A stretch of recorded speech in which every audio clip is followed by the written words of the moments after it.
Si Taverny m'était compté. Présente.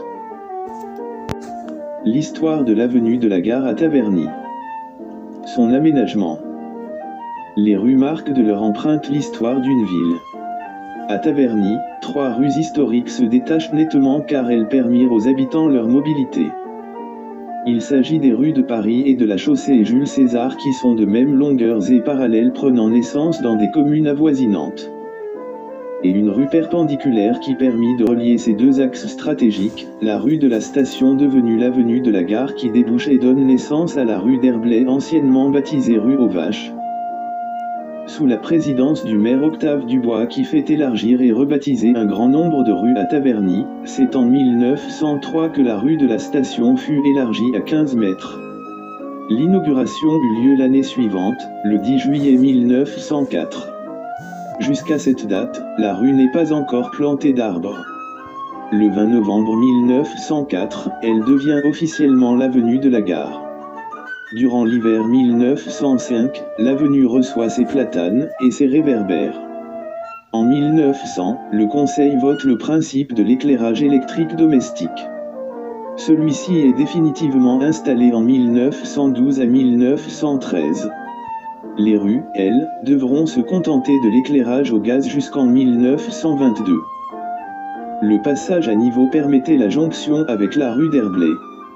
Notons, pour l'anecdote, qu'en 1910 les chèvres ne semblent plus devoir entraver la circulation automobile qui règne à Taverny. Écoutons maintenant le témoignage d'Annie Cladière sur cette avenue de la Gare dans l'ouvrage intitulé « Taverny au XXe siècle, témoignage de Tabernaciens ». En 1959, Taverny est une ville de 8000 habitants. Essentiellement rurale, elle se développe au nord de la voie ferrée. Le cœur de la ville est ancien. La gare de Taverny est mise en service le 15 février 1876.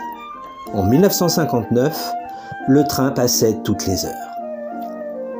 L'avenue de la Gare est délimitée par la rue de Paris et la gare.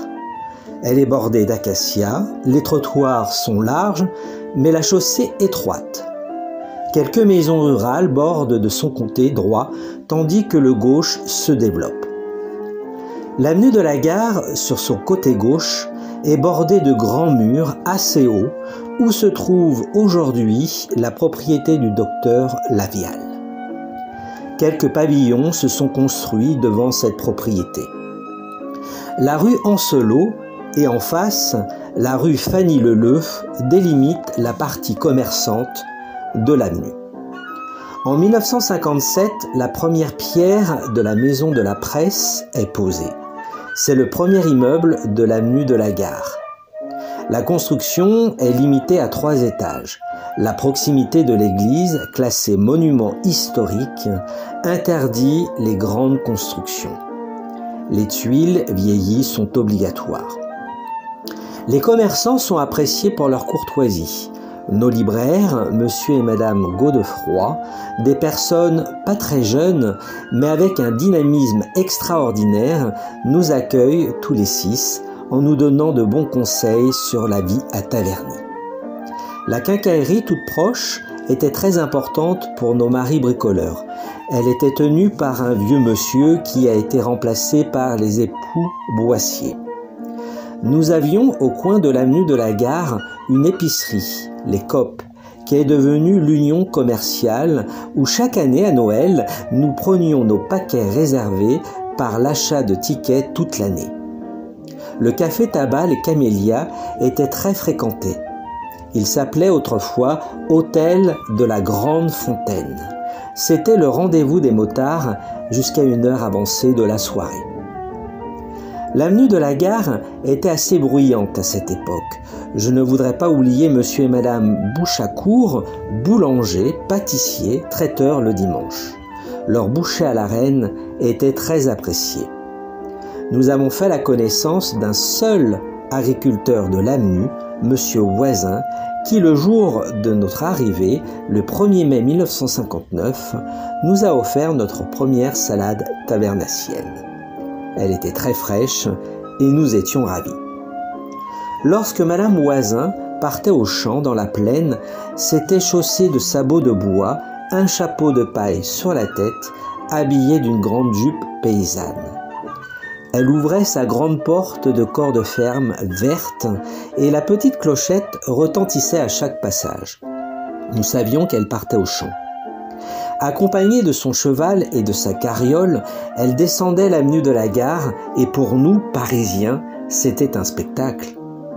À son passage, les voitures, déjà pressées, s'impatientaient mais imperturbablement, les sabots du cheval résonnaient sur l'asphalte à la cadence du bon cheval de trait qu'il était. Dans les années 60, la circulation devenait importante dans le centre-ville et tous les quarts d'heure, des camions de gypse arrivaient de Bessancourt et traversaient Taverny en y laissant des traînées de poussière blanche. Des voitures, de plus en plus nombreuses, venant des banlieues avoisinantes, puis des nouvelles constructions de Taverny dans les années 70, le Haut-Tertre, le domaine du Haut-Taverny, puis la résidence de la Forêt, ont contribué à cette circulation intensive dans le centre-ville. Petit à petit, des commerces ont vu le jour.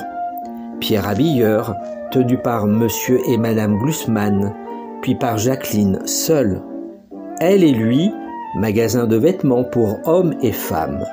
Le grainier monsieur Dufour-Mantel, qui a remplacé monsieur Duplessis, qui au départ vendait du seigle et diverses céréales.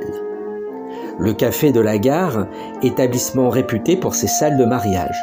Le samedi dans l'après-midi, nous nous mettions au balcon pour admirer les mariés et leur cortège de voitures rutilantes, enrubannées et bruyantes, signe annonciateur de la fête et du bonheur. Je ne voudrais pas oublier madame Pédron, qui avait une boutique de blanchisserie, ce qui nous permettait de faire laver notre linge toutes les semaines. Rue de Paris, un boulanger-pâtissier, monsieur et madame Pillon, commerçant sympa, qui donnait à notre chien une chouquette tous les matins. Puis le charcutier, monsieur Maheu, et sa femme, qui nous conseillaient toujours sur les morceaux à choisir. Je me souviens qu'un jour, une dame demanda à monsieur Maheu si elle pouvait lui amener ses choux rouges à couper. « J'en vends, madame. » La dame lui répond « Oui, je sais, mais il est coupé si fin qu'il est impossible de faire comme vous. » Rire général. La brave dame est repartie avec ses choux rouges. En face, il y avait le familistère, mais nous préférions faire nos courses chez Berthaud, épicerie fine où on trouvait de tout. Les vendeuses étaient très aimables et c'était un réel plaisir de rentrer de ce magasin qui avait une odeur tout à fait particulière. Le comptoir était en bois et c'est peut-être ce bois vieilli par les années qui nous donnait cette impression de chaleur bienfaisante. En 1975, le passage à niveau est fermé, sécurité oblige. Taverny se trouve alors scindé en deux parties, nord-sud, celui de la rue de Beauchamp restant ouvert. L'avenue de la Gare est moins encombrée, ce qui apporte un bien-être et moins de nuisances aux riverains. Aujourd'hui, en 2006, Taverny s'épanouit mais le centre a gardé son authenticité. L'immeuble EDF est devenu un centre d'information et d'orientation pour l'emploi des jeunes en 1998. Une épicerie ouverte le dimanche a remplacé un magasin de diététique. Une agence immobilière a pris la place du chausseur Armand, puis un crédit agricole, un crédit mutuel, monsieur Portier, magasin d'électroménager, était là depuis peu de temps avant notre arrivée. Il est maintenant fermé. Le dentiste, monsieur Baume, a laissé sa place à sa fille. Nous avons eu un marchand de vin, puis une mercerie bien sympa, remplacée par un photographe. Le fleuriste s'est installé au départ de monsieur Boissier. Et les pompes funèbres générales, magasin pas très fréquentable, mais non moins accueillant, a remplacé les COP. Sur le côté droit de l'avenue, quelques agences immobilières ont vu le jour.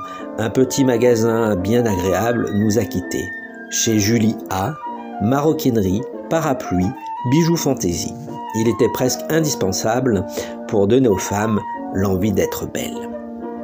Aujourd'hui, des bacs à fleurs disposés entre les arbres ornent les trottoirs qui se sont élargis.